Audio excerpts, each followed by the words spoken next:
Assalomu alaykum, hurmatli teletomoshabinlar, efirda yuzma-yuz ko'rsatuvi. Bugungi ko'rsatuvimizda Sirdaryo viloyati yuridik texnikumida yuridik kadrlar tayyorlash va ularga ta'lim berish borasida amalga oshirilayotgan ishlar to'g'risida suhbatlashamiz.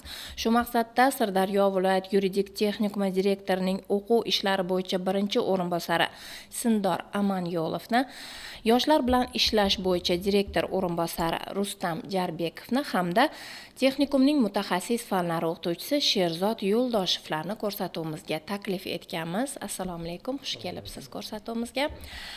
Avvalambor bugungi kunda yuridik ta'lim va tarbiyaning jamiyat rivojida tutgan o'rni va so'nggi yillarda davlatimiz tomonidan yuridik ta'limga qaratilayotgan e'tibor to'g'risida ma'lumot berib o'tsangiz.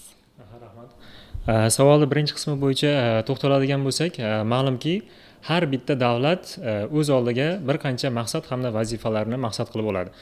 Va O'zbekiston Respublikasi ham fuqarolik jamiyatini shakllantirish, erkin demokratik davlat barpo etishni o'z oldiga maqsad qilib qo'ygan. Va bu maqsadga erishish uchun fuqarolarimizning huquqiy ongi va huquqiy madaniyatini yuksaltirmasdan turib bu maqsadga erishishimiz qiyin. Ya'ni har bitta fuqaro o'zining huquq hamda majburiyatlarini to'liq qonuniy anglasa va uni bajarsa, davlatimiz fuqarolik jamiyati sari shuncha yaqinlashadi. Fuqarolik jamiyatini shakllantirishda, huquqiy ong, huquqiy madaniyatni yuksaltirishda huquqiy tarbiya va ta'limning o'rni nihoyatda o'rni katta hisoblanadi. So'nggi yillarda yuridik ta'limni, xususan professional yuridik ta'limni rivojlantirish va takomillashtirish bo'yicha mamlakatimiz tomonidan, hukumatimiz tomonidan bir qancha normativ-huquqiy hujjatlar qabul qilindi. Jumladan, O'zbekiston Respublikasi Prezidentining 2018-yil 13-apreldagi O'zbekiston Respublikasi Adliya vazirligi faoliyatini yanada takomillashtirishga doir qo'shimcha chora-tadbirlar to'g'risidagi 36-son qaroriga muvofiq har bitta viloyatlarda yuridik texnikumlar tashkil etildi va xalqaro tasniflagichning 5-darajasiga mos ta'lim dasturlari asosida oliy ta'lim tizimi bilan integratsiyalashgan o'rta maxsus professional ta'lim bosqichlarida kadrlar tayyorlash yangi bosqichga olib chiqildi.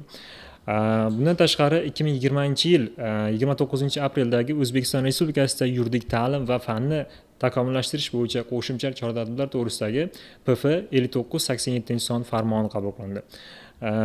Adliya vazirligi yuridik texnikumlar faoliyatini takomillashtirishga doir qo'shimcha chora-tadbirlar to'g'risidagi 677-son qaror qabul qilindi va ushbu qaror bilan yuridik texnikumlarga qabul qilish, yuridik texnikumlar o'quvchilarini hujjatlarini qabul qilish, imtihon jarayonlarini o'tkazish va imtihon jarayonlarida apellyatsiya shikoyatlarini ko'rib chiqish tartibi to'g'risidagi nizomlar tasdiqlandi. Bundan tashqari 2021-yil 10-iyundagi 359-son qaror bilan Vazirlar Mahkamasining ta'lim tizimi yuridik texnikumlarda kredit modul tizimiga o'tkazildi. Bu esa o'z navbatida fanni takomillashtirish, yuridik ta'limni takomillashtirish, talabalarga, o'quvchilarga sifatli ta'lim berish bosqichini yangi bosqichga olib chiqdi desak mubolag'a bo'lmaydi. Bundan tashqari 2021-yil 22-noyabrdagi O'zbekiston Respublikasi Adliya vazirligi tizimidagi ta'lim muassasalari faoliyatini takomillashtirishga doir chora-tadbirlar to'g'risidagi 705-son qaror qabul qilindi. Unga muvofiq yuridik texnikumlarda reyting tizimlari joriy qilindi va reyting tizimlarini aniqlash tartibi to'g'risidagi nizom va Adliya vazirligining yuridik texnikum o'quvchilarini oliy ta'limning yurisprudensiya yo'nalishlariga qabul qilish tartiblari to'g'risidagi nizomlar qabul qilindi. Bu barchasi to'la ma'noda yuridik ta'limni rivojlantirish va takomillashtirish bo'yicha huquqiy asosini yaratdi desak mubolag'a bo'lmaydi. Rahmat. Har bir oliy ta'lim yoki professional ta'lim muassasasi bo'lishidan qat'iy nazar har bir ta'lim muassasasini erishgan yutuqlari va faxriga aylangan talabalari, o'quvchilari bo'ladi. Aynan siz faoliyat yuritayotgan Sirdaryo viloyat yuridik texnikumida bugungi kundagi faoliyat jarayoni va erishilgan yutuqlar to'g'risida aytib bersangiz. Albatta, Sirdaryo viloyati yuridik texnikumi bugungi kunda davlat huquqiy faoliyat, sud huquqiy faoliyat hamda yuridik xizmat ta'lim yo'nalishlarida ta'limning ikki xil kunduzgi va sirtqi shakllarida mutaxassislar yetishtirib kelmoqda. Albatta bunda o'quvchilarning ta'lim olishlari uchun qulay sharoitlar yaratish va ularga sifatli ta'lim berish borasida yuridik texnikum jamoasi bir qancha ishlarni amalga oshirdi. Va buning o'sha o'quvchilar tomonidan bilimlarini o'zlashtirishi, ularning muntazam o'z ustilarida ishlab borishining natijasini biz ularning o'sha respublika miqyosidagi tanlovlarda, fan olimpiadalarida erishgan yutuqlardan ko'rishimiz mumkin. Jumladan ularni keltiradigan bo'lsak, o'sha 2020-yilda eng iqtidorli o'quvchi tanlovining respublika bosqichida o'quvchimiz Shahnoza To'laganova hamda 2021-yilda o'quvchimiz Noila Abdunabiyevalar faxrli 3-o'rinni qo'lga kiritib, o'sha Sirdaryo viloyati yuridik texnikumining nufuzini yana bir bor ko'rsatib bera oldilar. Shuningdek, joriy 2023-yilda fan olimpiadalarida ishtirok etib qaytgan o'quvchimiz, bu yilgi 2023-yil bitiruvchi o'quvchimiz Nodirbek Zamonov o'zi ishtirok etgan fan yo'nalishida 3-o'rinni qo'lga kiritdi va respublikada o'sha o'zining olgan bilimlarini nechalik mustahkam ekanligini yana bir marta hammaga ko'rsatib bera oldi. Shuningdek, o'qituvchi pedagoglar jamoasi faqatgina darslarni beribgina qolmasdan muntazam ravishda o'z ustilarida ishlab bormoqda. Buni nimada ko'rishimiz mumkin? Buni o'sha joriy yil respublika miqyosida o'tkazilgan yilning eng yaxshi o'qituvchisi tanlovida o'sha respublika bosqichida ishtirok etgan fan o'qituvchimiz Yo'ldoshev Sherzodbek faxrli 3-o'rinni qo'lga kiritdi va o'zini o'sha respublikadagi 14 ta yuridik texnikumlarining eng saralangan o'qituvchilari orasida o'zining o'rnini ko'rsatib bera oldi. Mana bu yutuqlarimiz bilan albatta faxrlanamiz va bu bilan yana o'quvchilarni ko'proq o'z ustida ishlashga biz ko'proq targ'ib qilib boramiz. Rahmat, Sherzodbek Yo'ldoshev haqida gapirdingiz, ularni o'zlari shu yerdalar. Ularga murojaat qilgan holda aynan mana shu samarali va sifatli ta'lim berish, fan o'qituvchilari uchun dars jarayonlarini tashkil etish borasida qanday qulayliklar yaratilgan va siz undan qay darajada foydalanyapsiz? Shu haqida tomoshabinlarimizga gapirib bersangiz. Juda ham o'rinli savol bo'ldi. Hozirgi kunda Sirdaryo texnikumida har bir fanga alohida, ya'ni mutaxassislik fanlariga alohida xonalar ajratilgan va bu xonalar maxsus jihozlangan. Ya'ni multimedia vositalari bilan, internet bilan, kompyuter bilan va boshqa shu kabi maxsus jihozlangan. Bularni asosan mutaxassislik fanlarini o'tishda yoki yuristlar uchun ingliz tili fanlarini o'tishda multimedia vositalaridan samarali foydalanish hozirgi kunning dolzarb talabi hisoblanadi. Dars jarayonlarida Keyhut hamda Lexus platformalaridan, bundan tashqari Odil Sudlov dasturi, YouTube'dagi Odil Sudlov dasturidan foydalanamiz va shu kabi boshqa dasturlardan samarali tarzda foydalanib, multimediadan samarali foydalanamiz. Bundan tashqari xonalarimizda sud xonasi ham texnikumimizda faoliyat yuritadi. Ya'ni amaliyotga mo'ljallangan amaliy fanlar, amaliy darslar bo'ladigan bo'lsa, aynan o'sha xonaga tushib, o'sha atmosferani, muhitni his qildirib talabalarga ularni yaxshi yurist bo'lib shakllantirish uchun kerakli bo'lgan barcha zarur chora-tadbirlar ko'riladi. Rahmat, o'ylaymizki, mana shu imkoniyatlardan foydalanib, yana ham katta yutuqlarga erishasiz va o'quvchilaringiz ham aynan bu sohada yaxshi ko'rsatkichlarni ko'rsatadi degan umiddamiz. Hozir amaliy jarayonlar haqida yaxshi yurist qilib shakllantirish to'g'risida so'z ketyapti. Mana shu texnikumni bitirayotgan bitiruvchilar uchun oliy ta'lim muassasalarida o'qishni davom ettirish yoki mehnat faoliyati bilan shug'ullanishlari uchun qanday sharoitlar va imtiyozlar mavjud? Rahmat savol uchun. Bu yerda aytishimiz kerakki va yuqorida ta'kidladik, yuridik texnikumda oliy ta'lim muassasalari bilan integratsiyalashgan xalqaro tasdiqlashning 5-darajasiga mos ta'lim dasturlari asosida o'qitiladi deb aytib o'tdik. Shundan kelib chiqqan holatda oddiy tushuntiradigan bo'lsak, oliy ta'limda davom ettiraman o'qishimni degan o'quvchilar uchun 3 xil yo'limiz mavjud, ya'ni 3 xil yo'l mavjud. Birinchisi, yuqorida aytib o'tgan Vazirlar Mahkamasining 705-son qaroriga muvofiq 705-son qaror bilan tasdiqlangan kriteriyalar bor, ya'ni o'quvchilarga qo'yilgan talablari bor. Ana o'sha talablarni erishsa o'quvchi, ya'ni a'lo baholarga o'qib, til sertifikatlarini olib, faolligi bilan alohida ko'zga tashlanib alohida yutuqlarni qo'lga kiritgan o'quvchilar uchun Toshkent davlat yuridik universitetiga topshirish va Adliya vazirligi, adliya boshqarmalarining taqdimnomasiga asosan Toshkent davlat yuridik universitetiga ikkinchi bosqichdan suhbat asosida qabul qilinishligi mumkin. Bu bitta yo'li. Ikkinchi yo'li boshqa yurisprudensiya yo'nalishlari bor. Mamlakatimizdagi boshqa oliy ta'lim muassasalarining boshqa yurisprudensiya yo'nalishlariga Vazirlar Mahkamasining 17-son qaroriga muvofiq unda qo'yilgan o'quvchiga qo'yilgan talablar birinchi navbatda undagi o'qishi yaxshi va a'lo baholarga bo'lishligi va kamida 50% dan ortig'i 5 bahoga o'qigan taqdirda ularga ham xuddi shunday imtiyoz beriladi. Ya'ni o'sha oliy ta'lim muassasalariga ikkinchi bosqichdan suhbat asosida kirish huquqini qo'lga kiritishadi. Bundan tashqari Toshkent davlat yuridik universiteti ko'pgina oliy ta'lim muassasalari, xalqaro oliy ta'lim muassasalari bilan hamkorlik yo'lga qo'ygan. Jumladan Qozog'iston, Rossiya, Belorussiya kabi davlatlarning yuridik kadrlar tayyorlashga asoslashgan oliy ta'lim muassasalari bilan hamkorlik yo'lga qo'ygan. Bu hamkorlik natijasida yuridik texnikum bitiruvchilari bitirgandan so'ng o'sha davlatlardagi universitetlarga hujjat topshirishi mumkin va ular qabul qilinsa ikkinchi bosqichdan o'qishni davom ettirishadi ular ham.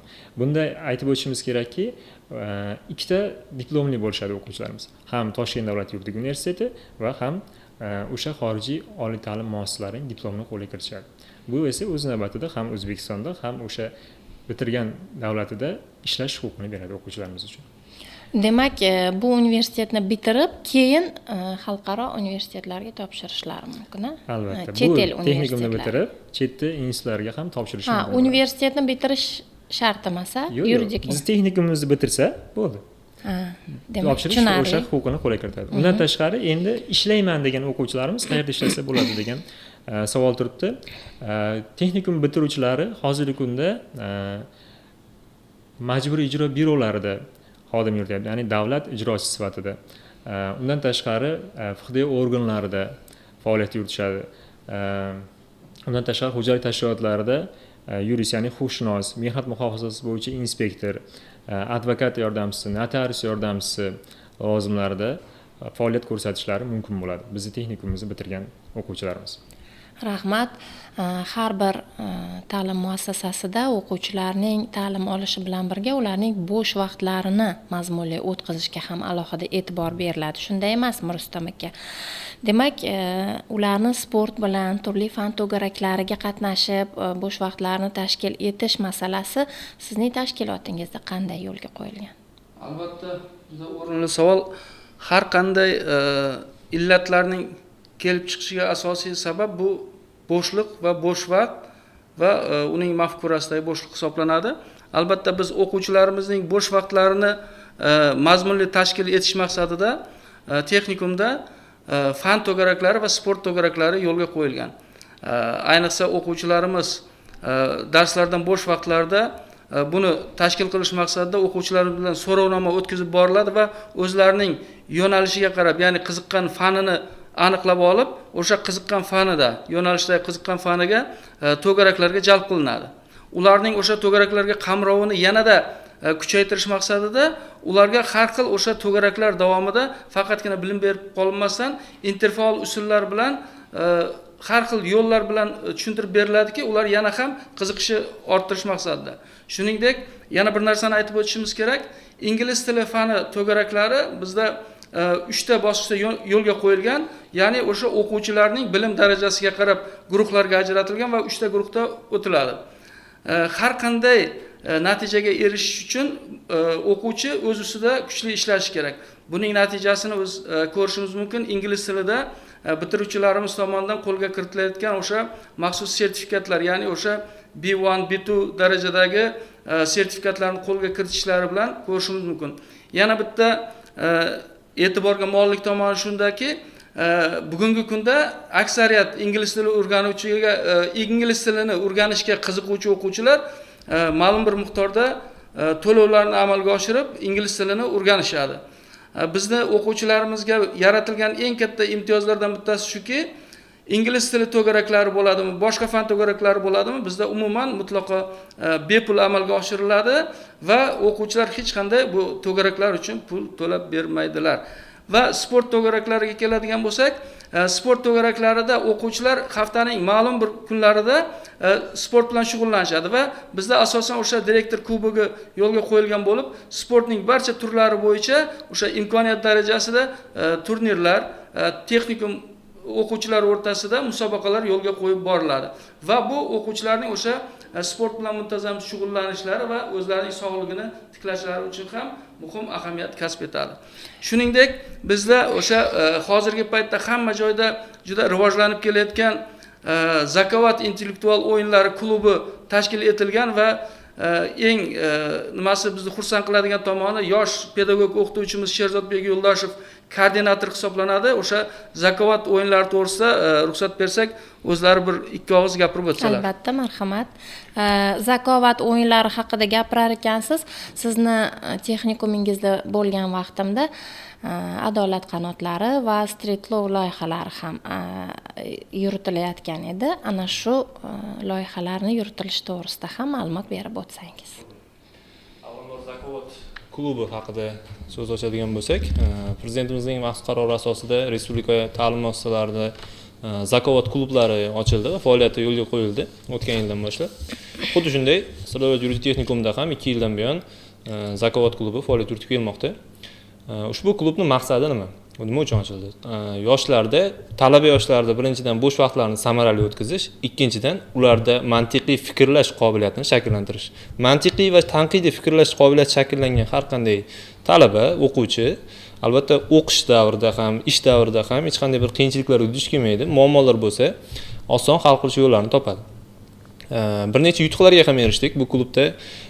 Jumladan respublikada birinchi bo'lib, hech qaysi oliy ta'lim muassasalarida ham yo'lga qo'yilmagandi bu tizim, intellektual olimpiadani o'tkazdik.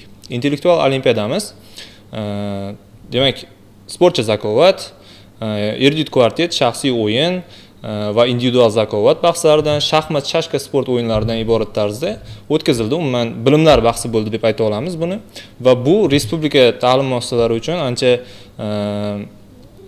yangilik bo'ldi deb ayta olaman. Bundan keyin hozirgi kunda sekin astalik bilan boshqa hududlarda ham ushbu musobaqa tashkil etilmoqda. Bundan tashqari respublikada zakovatchi yoshlarimiz, zakovat terma jamoamiz bilan, o'quvchilardan iborat terma jamoamiz bilan bir necha yutuqlarga erishdik. Bu jumladan Sirdaryo viloyatida tashkil etilgan zakovat klubida bir necha bor birinchilikni qo'lga kiritildi. Shuningdek, professional ta'lim muassasalari o'rtasida o'tkazilgan respublika musobaqasining Sirdaryo viloyat bosqichida 2-o'rinni qo'lga kiritdi yuridik texnikum o'quvchilari va respublikada ham munosib ishtirok eta olishdi. Idrok intellektual o'yinlari ham zakovatga o'xshab ketadi. Xuddi shunday natijalar qayd etildi. Bundan tashqari o'qituvchilar ham o'zlarini bo'sh vaqtlarini samarali o'tkazish uchun shu zakovatga qiziqishadi va o'qituvchilardan iborat bo'lgan jamoamiz ham bor. Bu jamoa bilan ham bir necha bor prokuror kubogida, Sirdaryo viloyati Sirdaryo viloyatida tashkil etilgan musobaqalarda ishtirok etganmiz va birinchilikda, ikkinchilikda munosib o'rinlarni qo'lga kiritganmiz zakovat kviz bahslarida. Savolning ikkinchi qismida adolat qanotlari va street law loyihalari haqida gapirib o'tdingiz. Albatta ushbu loyihalarda mutaxassislik fanlari o'qituvchisi Ulug'bek aka O'rinboyev degan ustozimiz bor. O'sha kishi boshchiligida o'tkaziladi.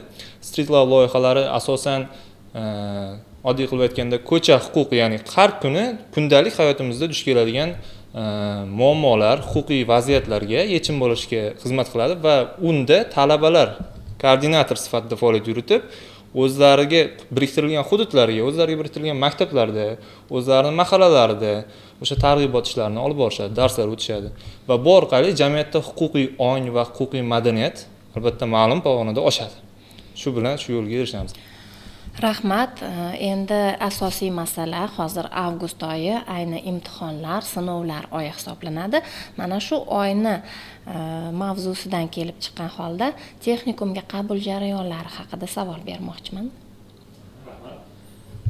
Texnikumga qabul jarayonlari Vazirlar Mahkamasining 2020-yil 30-oktyabrdagi 677-son qarori bilan tartibga solinadi. Ya'ni qabul jarayonlarini o'tkazish tartibi, imtihon qabul qilish tartibi va apellyatsiya ko'rish tartibi hammasi shu norma bilan tartibga solinadi. Endi avvalambor kimlar qabul qilinadi yuridik texnikumga degan savolga javob bersam, yuridik texnikumda umumiy o'rta ma'lumot yoki kasb-hunar, o'rta maxsus kasb-hunar ma'lumotga ega bo'lgan o'quvchilar, abituriyentlar hujjat topshirishlari mumkin. Ko'pchilik so'rashadi, 9 dan topshirsa bo'ladimi? Yo'q, 9 dan emas, demak kamida 11-sinf baza bilan hujjat topshirishadi. Hujjatlarni hozirgi kunda 3 ta yo'nalish bo'yicha qabul qilyapmiz. Birinchisi davlat huquqiy faoliyat, ikkinchisi yuridik xizmat, uchinchisi sud huquqiy faoliyat yo'nalishlari bo'yicha kunduzgi hamda sirtqi yo'nalishlarga abituriyentlarni qabul qilyapmiz. Qabul jarayonlari joriy yilning o'sha 1-avgustdan 20-avgustga qadar davom etadi. 20-avgust kuni ham topshirish mumkin bo'ladi. Demak, hujjat topshirish jarayonlari onlayn tartibda amalga oshiriladi. Ya'ni hukumatimizning mygov.uz sayti hamda O'zbekiston Respublikasi bilim hamda malakalarni baholash agentligining rasmiy saytlaridan ro'yxatdan o'tiladi. Ya'ni hozirgi kunda mana o'quvchilar oliy ta'lim muassasalariga topshirishdi. Oliy ta'lim muassasalarida ro'yxatdan o'tgan shaxsiy kabinetlari orqali o'shanga kirish orqali Adliya vazirligi yuridik texnikumlari degan alohida list chiqadi va o'sha listga ariza to'ldirish orqali hujjat topshirishadi. Va imtihon jarayonlari bo'lib o'tadi. 25-30 avgust oralig'larida imtihon jarayonlari bo'lib o'tadi. Ya'ni o'sha bilim hamda malakalarni baholash agentligi bilan hamkorlikda imtihon olinadi va imtihon natijalariga asosan va yuqorida aytganimdek o'quvchilar davlat granti yoki to'lov kontrakt asosida qabul qilinishlari mumkin. Undan tashqari o'sha tabaqalashtirilgan super kontrakt ham bor. Bu albatta yuridik texnikum ichki salohiyatidan va o'sha Adliya vazirligining buyruqlari orqali amalga oshirilishi mumkin. O'zbekiston Respublikasi fuqarolari uchun kirish test tarzida, xorijiy fuqarolar uchun og'zaki suhbat tarzida va ko'zi ojiz abituriyentlar uchun tanlov asosida o'qishga qabul qilamiz. Rahmat. Mana shu Sirdaryo viloyati yuridik texnikumiga kirish istagida bo'lgan abituriyentlarga texnikum faoliyati to'g'risida ma'lumotlar qay tartibda yetkaziladi? Albatta, viloyatdagi barcha hududlarni, ya'ni har bir tuman eng chekka hududlardagi abituriyentlar ham Sirdaryo viloyati yuridik texnikumi to'g'risida ma'lumot olish huquqiga ega va ularga ham yetib borishi shart. Chunki ular hujjat topshirib qayerda o'qishini hal qilishda bu muhim ahamiyat kasb etadi. Bu borada biz muntazam har yili olib boriladigan targ'ibot dasturlarimizda, targ'ibot ishlarimizda birinchi navbatda o'sha umumta'lim maktablarining 11-sinf bitiruvchilarini qamrab olish va ularga to'g'ri yo'nalish berish maqsadida maktabgacha va maktab ta'limi boshqarmasi bilan hamkorlikda barcha tumanlarga koordinatorlar biriktiramiz. Ya'ni xodimlar, o'qituvchi pedagoglarni biriktirib, o'sha biriktirilgan o'qituvchi va pedagog xodimlar, masalan, o'zimda misolimda aytadigan bo'lsam, o'zim Sardoba tumanini qamrab olaman, chunki Sardoba tumani menga eng uzoq masofada joylashgan bo'lishiga qaramasdan, hozirgi kunda har bir qishlog'idagi har bitta maktabini qamrab olishga erishdim. Sababi muntazam ishlagandan keyin bitta joyda hudud kesimida taqsimlab olasiz. Qaysi kuni qayerga borsangiz qulay, qaysi maktabdan keyin qaysi maktabga borish sizga qulay bo'ladi va vaqtdan unumli foydalanishingiz ham bunda katta o'rin tutadi. Yana bundan tashqari maktablardagi sinflar bilan ishlashdan tashqari boshqa maktabni avvalgi yillarda bitirgan o'quvchilar, avvalgi yilgi bitiruvchilar bilan ham ishlashimiz kerak. Bu borada biz davlat xizmatlari markazlaridagi o'sha fuqarolar, qabulga keladigan fuqarolar, ish yuzasidan keladigan fuqarolarga ham ma'lumotlar yetkazish maqsadida o'sha davlat xizmatlari markazlaridagi monitorlarga Sirdaryo viloyati yuridik texnikumini targ'ib etuvchi video roliklar, animatsiyalar, reklama va e'lonlarni joylashtirib boramiz. Shu bilan birga u yerdagi e'lonlar taxtalarida ham bizning e'lonlarimiz o'sha mavsum davomida osig'lik bo'ladi. Shuningdek, yana buni bir shunday jihatini biz bu yil amalga oshiryapmiz. Oliy ta'lim muassasalariga aynan yurisprudensiya, huquq, tarix yo'nalishi bo'yicha imtihon, test sinovlarini topshirishga kelgan abituriyentlarni va ularning ota-onalarini qamrovini olib, ularning ota-onalariga ham o'sha Sirdaryo viloyati yuridik texnikumi to'g'risida ularning o'sha kutish joylarida ma'lumotlar beryapmiz va ularga flayerlar tarqatyapmiz. Bundan ko'zlangan maqsad shuki, o'sha to'g'ri hammada ham yuqori natija kutilmasligi ehtimoli bor. Kamroq ball to'plab o'sha oliy ta'limga kira olmagan abituriyentlarni ham o'sha yuridik texnikumga jalb qilib, o'sha yerda o'zlarining bilimlarini yanada oshirib, kelajakda mana shu yo'l bilan asta-sekinlik bilan o'sha oliy ta'limga yo'l ochish maqsadida ularga ham tushuntirish ishlari olib bormoqdamiz. Rahmat. Har bir ta'lim muassasasida qandaydir imtiyozlar beriladi abituriyentlarga. Bizning vaqtimiz yakunlanayotganini hisobga olib, mana shu haqda ham tomoshabinlarimizga qisqacha ma'lumot berib o'tsangiz. Albatta, davlatimiz yuritayotgan ijtimoiy siyosat natijasida quyidagi toifa vakillari, quyidagi abituriyentlarimizga kirish uchun ya'ni imtiyozlar berilgan. Jumladan ijtimoiy himoya yagona reyestrida ro'yxatga olingan shaxs farzandlari, Mehribonlik uyi, bolalar shaharchasining tarbiyalanuvchilari, birinchi guruh nogironlari hamda ko'zi ojiz abituriyentlarimiz kirish sinovlarida muvaffaqiyatli ishtirok etib, kiradigan bo'lsa, davlat granti asosida o'qishga qabul qilamiz. Bundan tashqari, TDUni akademik litsey bor, Toshkent davlat yuridik universiteti akademik litsey bor. O'sha akademik litseyda bitirgan hamda 56 o'zlashtirish ko'rsatkichi 56 dan yuqori bo'lgan o'quvchilarni va Toshkent davlat yuridik universitetiga yoki boshqa yurisprudensiya yo'nalishlarida hujjat topshirgan va testda ishtirok etib, bu yerdan qandaydir ball yetmay kira olmay qolgan o'quvchilar bor. Ana o'sha o'quvchilarni ham bizga kirish balliga asosan bizga kirish ballini to'plagan bo'lsa agar qo'shimcha to'lov kontrakt asosida ularni ham o'qishga qabul qilishimiz mumkin. Bundan tashqari B2 darajasida til sertifikati bo'ladigan bo'lsa, ular ham to'lov kontrakt asosida qo'shimcha qabul qilinishi mumkin. Endi B1 olgan o'quvchilar test sinovlarida ishtirok etsa agar, test jarayonlarida unga o'sha ingliz tili fanidan maksimal ballni qo'yib beriladi. Rahmat. O'ylaymanki, mana shu ta'lim sifati va samaradorligini yuksaltirish borasida olib borayotgan, amalga oshirilayotgan chora-tadbirlar natijasida nafaqat viloyatimiz, balki yurtimizning barcha go'shalariga malakali mutaxassislarni yetishtirib berasiz degan umiddamiz va kelgusi faoliyatingizga ham muvaffaqiyatlar tilaymiz. Ko'rsatuvimizga tashrifingiz va bildirgan fikr-mulohazalaringiz, bergan ma'lumotlaringiz uchun rahmat. Bizning ko'rsatuvimiz esa o'z yakuniga yetyapti. Aziz teletomoshabinlar, keyingi dasturlarda ko'rishguncha xayr, salomat bo'ling.